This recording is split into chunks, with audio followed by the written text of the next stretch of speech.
Notre secours est dans le nom du Seigneur, qui a fait le ciel et la terre.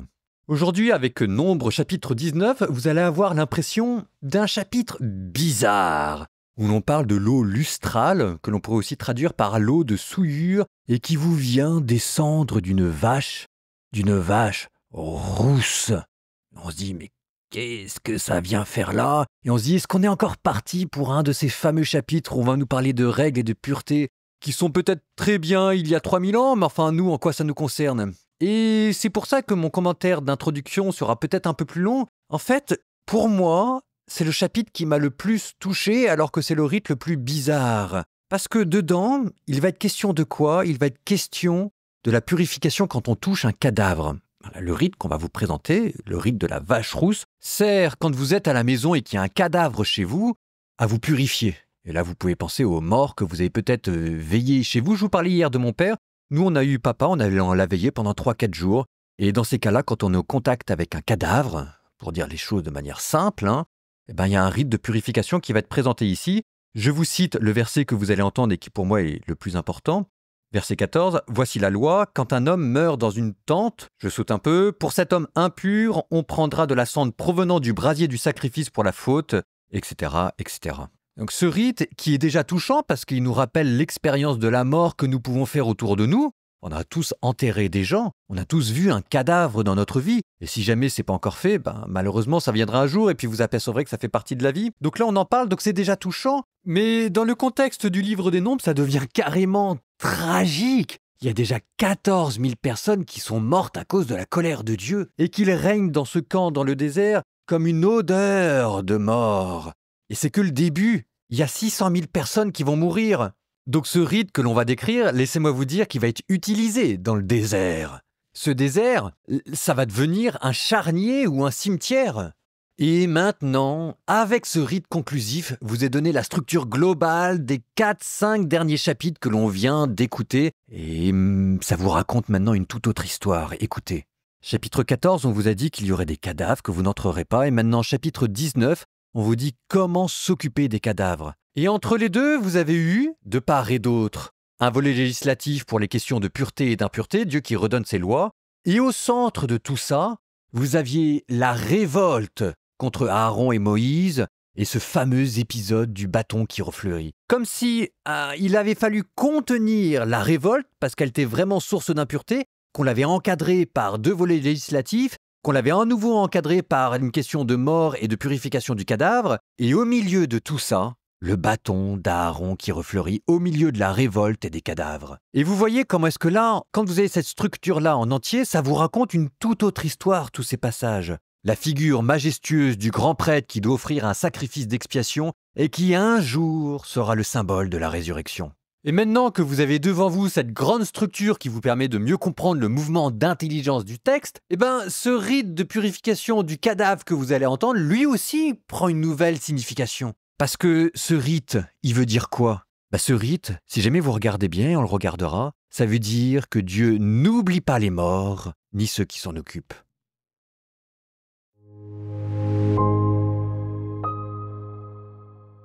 Le Seigneur parla à Moïse et à Aaron. Il dit « Voici la disposition de la loi que le Seigneur a prescrite. Parle aux fils d'Israël qu'ils te procurent une vache rousse sans défaut, sans tare, qui n'ait jamais porté le joug. Vous la donnerez au prêtre Éléazar. Il la fera sortir hors du camp et on l'égorgera devant lui. Le prêtre Éléazar prendra du sang de la vache avec son doigt et de ce sang, il fera 7 fois l'aspersion vers l'entrée de la tente de la rencontre. Puis on brûlera la vache sous ses yeux. La peau, la chair, le sang et même la bouse, on les brûlera. Ensuite, le prêtre prendra du bois de cèdre, de l'hysope et du cramoisi éclatant et les jettera au milieu du brasier où se consume la vache. Puis le prêtre lavera ses vêtements et baignera son corps dans l'eau, après quoi il rentrera au camp. Le prêtre restera impur jusqu'au soir. Celui qui a brûlé la vache lavera également ses vêtements dans l'eau et baignera son corps dans l'eau. Il restera impur jusqu'au soir. Un homme en état de pureté recueillera les cendres de la vache et les déposera hors du camp dans un lieu pur. La communauté des fils d'Israël les gardera pour la préparation de l'eau lustrale. c'est un sacrifice pour la faute. Puis celui qui a recueilli les cendres de la vache lavera ses vêtements, il restera impur jusqu'au soir. Ce sera un décret perpétuel pour les fils d'Israël et pour l'immigré résidant parmi eux. Celui qui touche un mort, n'importe quel corps humain, restera impur pendant 7 jours. Il se purifiera avec l'eau lustrale le 3e jour et sera en état de pureté le 7e jour. Mais s'il ne se purifie pas le 3e jour, il ne sera pas en état de pureté le 7e jour. Quiconque touche un mort, un être humain qui est mort, et ne se purifie pas, rend impure la demeure du Seigneur. Celui-là donc sera retranché d'Israël, puisque l'eau lustrale n'a pas été répandue sur lui, il est impur, il reste en état d'impureté. Voici la loi.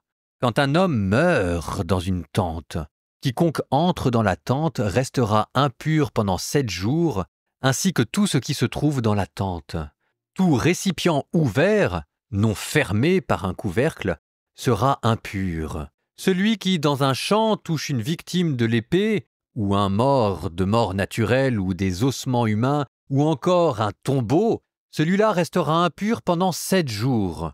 Pour cet homme impur, on prendra de la cendre provenant du brasier du sacrifice pour la faute, et on la mettra dans un récipient en y ajoutant de l'eau vive. Puis un homme en état de pureté prendra un rameau d'hysope, le plongera dans cette eau et aspergera la tente, ainsi que tous les objets et les personnes qui s'y trouvent. On fera de même pour celui qui aura touché des ossements ou une victime de l'épée ou un mort de mort naturelle ou encore un tombeau, le 3e et le 7e jour. Celui qui est pur aspergera l'impur. Et lorsqu'il l'aura purifié le 7e jour, il lavera ses vêtements, se baignera dans l'eau et, le soir, il sera pur. Mais l'homme qui est impur et ne sera pas purifié de sa faute, celui-là sera retranché de l'assemblée, car il aura rendu impur le sanctuaire du Seigneur. L'eau lustrale n'ayant pas été répandue sur lui, il reste en état d'impureté. Ce sera pour eux un décret perpétuel. Celui qui aura aspergé avec l'eau lustrale lavera ses vêtements. Celui qui aura touché l'eau lustrale restera impur jusqu'au soir. Tout ce que touchera l'impur sera impur, et la personne qui ensuite y touchera restera impure jusqu'au soir.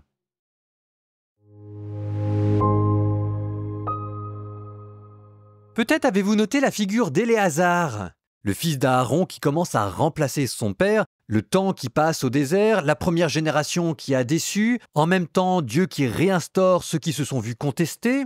Et là, maintenant, ce rite de purification pour les morts, auquel d'ailleurs Éléazar assiste, mais il n'est pas forcément toujours en première loge, parce que c'est quasiment un rite laïque.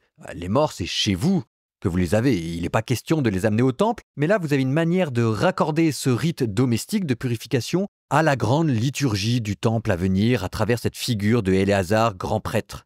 Le rituel pour les morts a 3 enjeux. 1.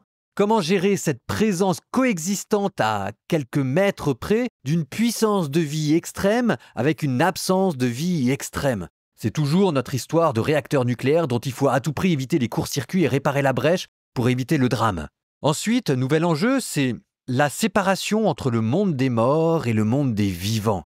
En purifiant ce cadavre et puis les personnes qui le pleurent, c'est aussi une manière de laisser partir ces hommes-là dans la mémoire de Dieu.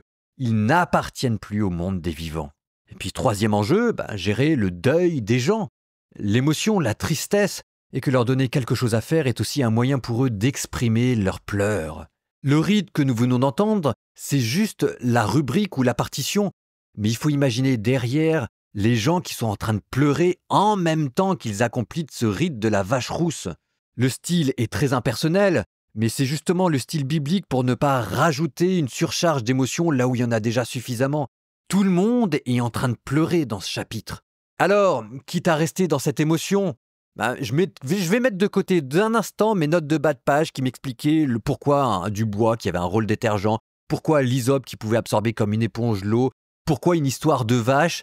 Et pour rester dans cette émotion, quand même, vous parlez de la résurrection, parce que cet hysope, il en sera question au pied de la croix. Parce que ce morceau de bois qu'on va brûler pour mettre dans l'eau lustrale, on va le retrouver aussi, ce sera la croix. Parce que l'eau, c'est le symbole du repentir et du pleur. Et Dieu sait si on pleurera au pied de la croix et même quand on veille nos morts. Et que cette histoire de vache offerte en expiation pour absorber l'impureté de la mort, c'est le Christ. Le fait de le réduire en cendres. La cendre, c'est ce qui reste quand le corps a disparu. Le corps disparu de Jésus qui est mort pour nous. Et donc exceptionnellement, je vous propose non pas d'avoir un psaume là, mais une prière pour confier nos morts à Dieu. Exceptionnellement, on intervertit le psaume et la prière. Les gens que nous pleurons valent bien ça. Ah bah tiens, j'ai trouvé une prière là. Une prière qui vous est proposée par le diocèse de Paris. Prière pour les défunts au cimetière. On y est là. Le rite de la vache rousse, la prière au cimetière.